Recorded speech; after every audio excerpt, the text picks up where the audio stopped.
I used to believe kindness could never be wrong, until that rainy night on the mountain road.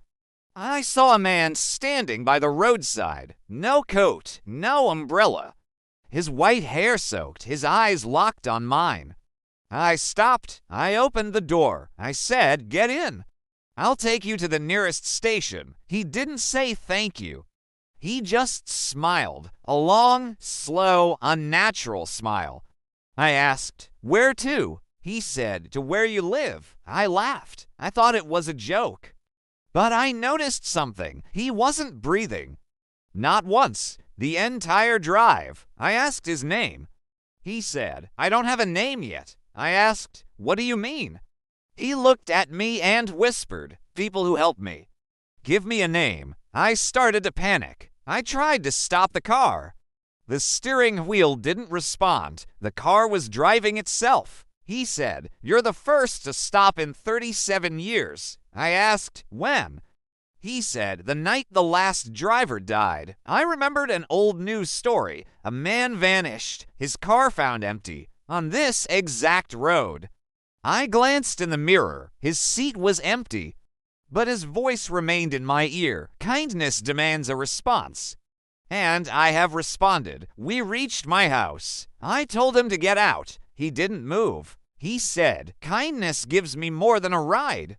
It gives me a beginning." The door slammed shut by itself. The engine died, but the headlights stayed on. Pointing at my front door, I entered my home. Everything seemed normal, but in the kitchen.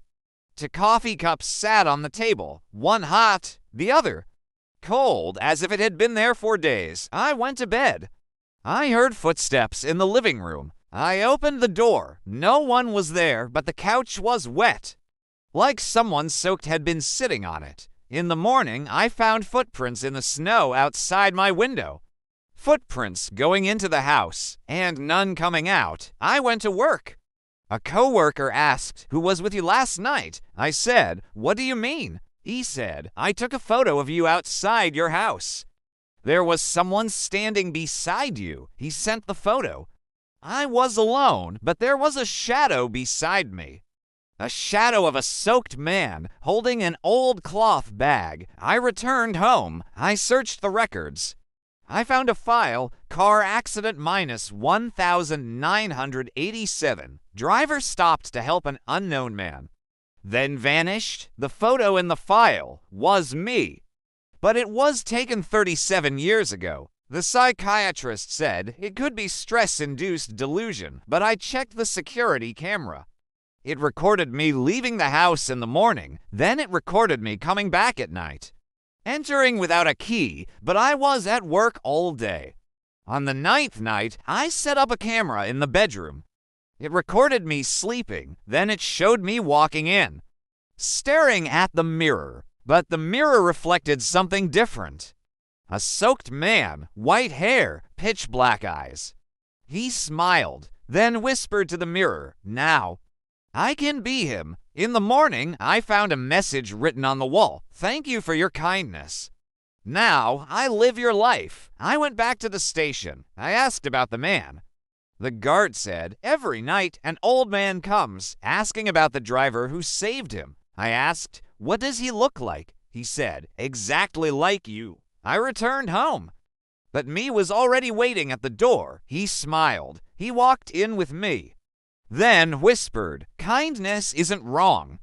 It's inherited." The final camera recorded 3 minutes after I vanished. Me sat on the couch, wiped his face in the mirror, then looked at the camera and smiled. The screen cut to black. But the next night, another car stopped on the road. A man stepped out, saw a soaked figure standing at the edge. The figure raised his finger, asking for a ride. The man in the car hesitated, then opened the door. The dashboard camera began recording. White text appeared on a black screen. Moral of the story: the tale that made me hate kindness, because kindness has a price, and someone else always pays it.